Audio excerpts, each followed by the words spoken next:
안녕하세요. 저는 시윤수 예배에서 베이스와 은수저 찬양팀 싱어로 섬기고 있는 이은경 집사입니다. 한 해를 마무리하며 올 한 해 하나님의 은혜를 돌이켜보는 귀한 간증의 자리에 서게 하신 하나님께 감사와 영광을 올려드립니다.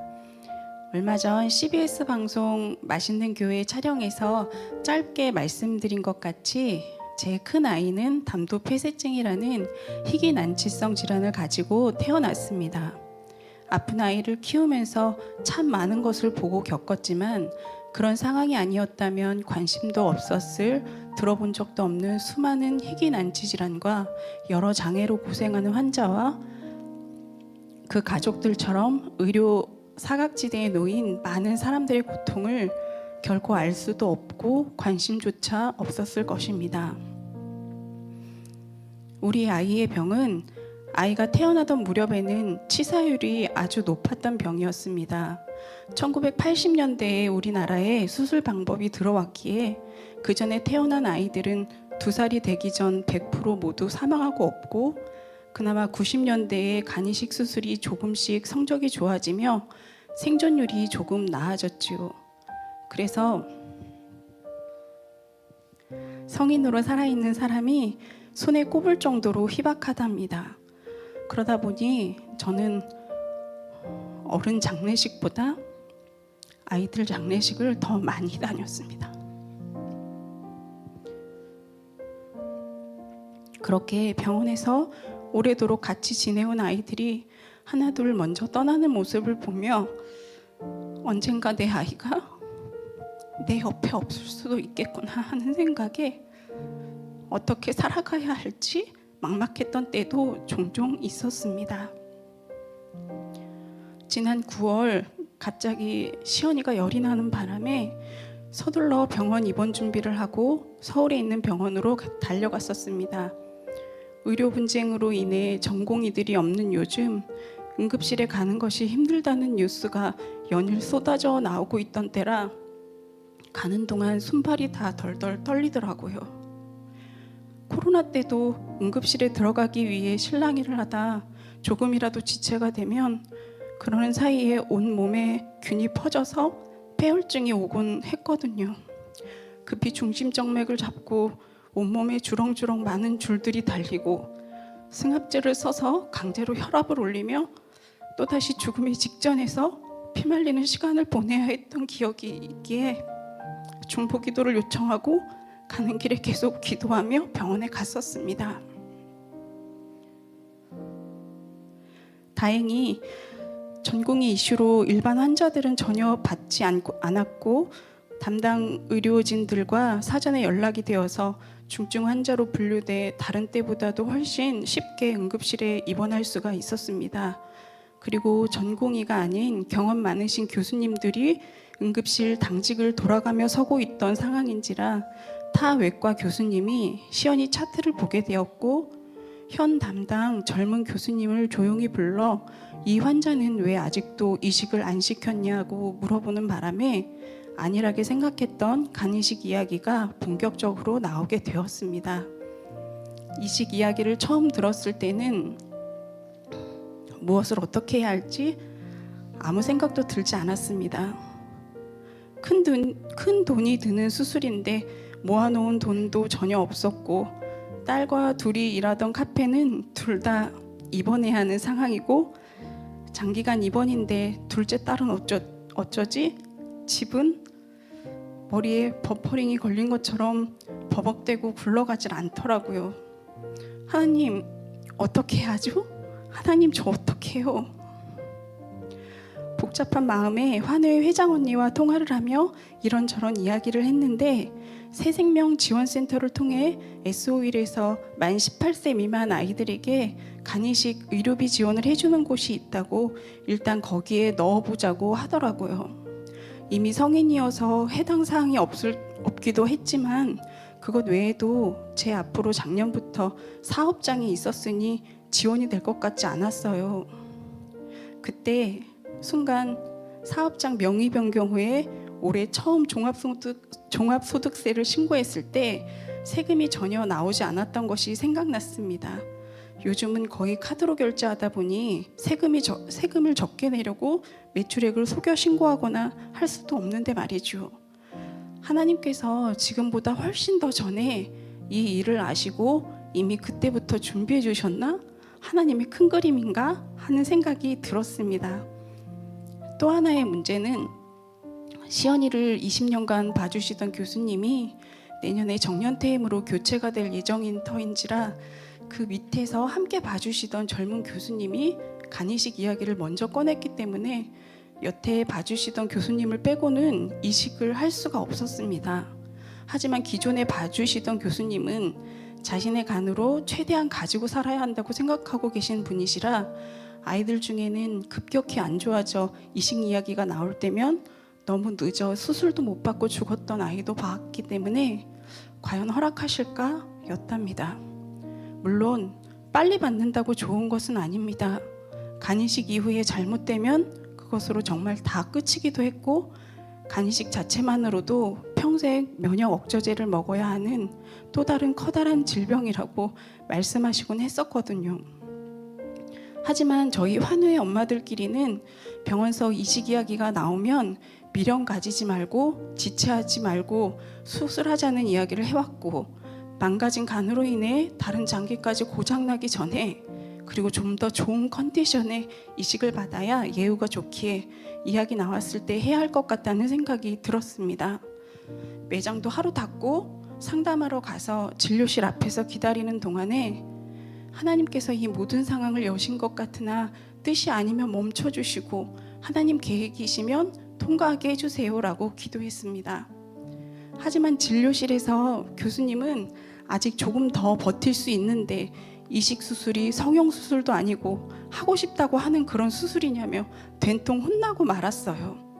그래서 저는 진료실을 나오며 내 생각이었나? 분명 하나님께서 길을 여신 것 같았는데 하며 다시 때를 기다리자고 생각했습니다. 그리고 정확히 이틀 뒤 환우의 회장 언니로부터 뜻밖의 전화가 왔는데 교수님께서 제가 상담을 다녀간 이후 계속 고민하셨다고 여러 사람들의 의견을 들어보시고는 진행하라고 방향을 돌리셨다고 이야기를 전해주더라고요. 하나님께서 하시는 일이 이렇게 정말 한 채의 오차도 없이 완벽하게 일하시는구나 하고 정말 소름 돋는 순간이었습니다. 그리고 기왕 수술하기로 한 거 생각 같아선 1월에 수술하면 좋겠다고 생각했어요. 매장을 믿을 만한 사람에게 맡겨야 하는데 카페 경험이 많은 교회 청년이 3월부터 취직이라 1, 2월에는 일을 맡아서 도와줄 수 있다고 했었거든요. 그때면 작은 딸도 방학이고 저희 매장 역시 비수기 때라 일이 조금 수월해서 안심할 수 있을 것 같았는데 병원에서는 스케줄이 꽉 차 있어서 빨라야 3월밖에는 안 될 것 같다는 말을 들었습니다. 그러고 나니 매장을 맡아줄 사람이 마땅치 않아서 다시 고민에 빠졌지요.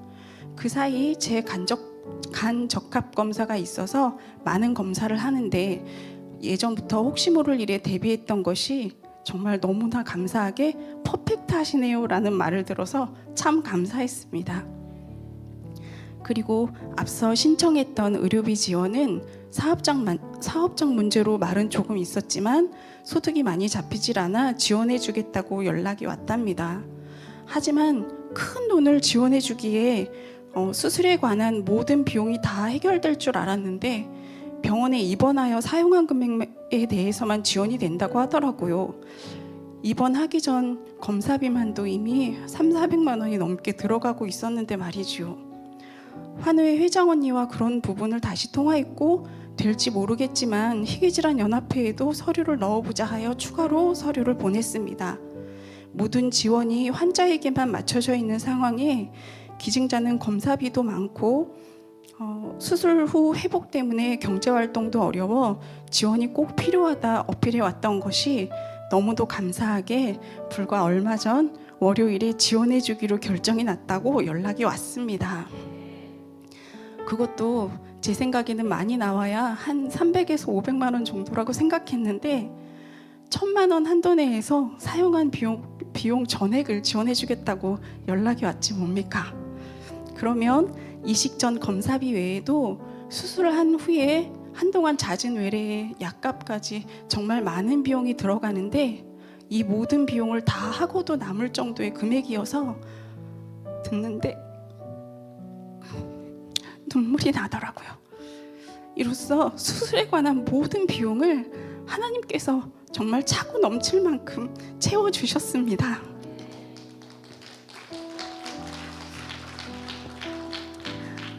그것보다 조금 앞서서 병원에서 1월 8일 수술 스케줄이 잡혔다고 연락이 왔었습니다. 빼곡한 스케줄에도 감사하게 시연이를 위해서 수술을 하루 더 빼서 잡아주셨더라고요. 하지만 문제는 하필 그날 수술하는 수술방에는 기증자 간절제 수술에 필요한 장비가 부족해서 배를 위아래로 자르고 수술하는 개복술밖에는 할 수 없다고 하더라고요. 그때가 아니면 4월로 미뤄지니 어쩔 수 없이 진행하기로 했었습니다. 그 후 일주일 만에 병원에서 다시 연락이 와서 1월 2일 간이식 수술 예정이던 사람이 수술을 캔슬하는 바람에 기증자 복강경 수술이 가능한 방에서 수술이 가능한데 옮기실 거냐고 연락이 왔답니다.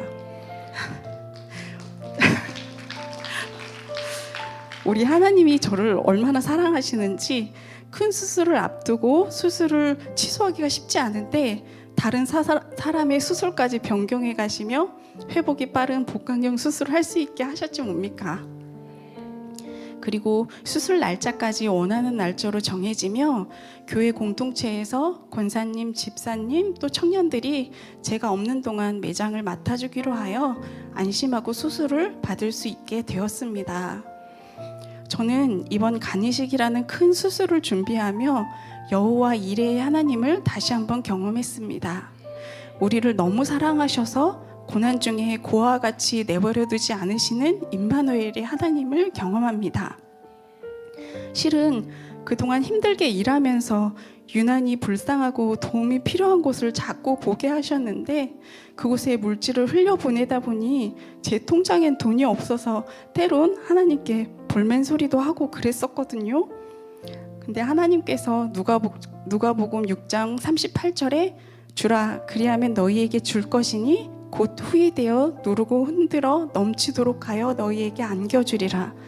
너희가 헤아리는 그 헤아림으로 너희도 헤아림을 도로 받을 것이니라 하셨던 말씀을 정말 약속하신 그대로 이뤄주시는 하나님을 보았고 저의 작은 신음소리에도 응답하시는 하나님을 보았습니다. 간이식이라는 어쩌면 두렵고 힘들 수 있는 문제는 하나님께 맡겨두고 저는 이 주어진 상황에서 하나님께서 원하시는 일이 무엇인지를 찾았고 오히려 이번이 정말 중요한 기회이겠구나 생각하니까 이 일이 전혀 두렵지 않았습니다. 오히려 하나님께서 저희 가정에 행하실 놀라운 일을 기대와 소망으로 바라볼 수 있었지요. 간혹 빼먹을 때도 있었지만 매일 함께 아이들과 손을 붙잡고 기도하며 아이들이 살아계신 하나님을 바로 볼 수 있기를 인격적인 만남을 통해 하나님을 정말 사랑하는 아이들로 세상을 살아가기를 간절히 기도하고 있습니다. 저희 긴 간증을 들어주셔서 감사하고 앞으로 얼마 남지 않은 1월 2일 수술과 회복을 위해서도 많은 기도 부탁드립니다. 이 모든 영광 하나님께 올려드리며 간증을 마치겠습니다. 감사합니다.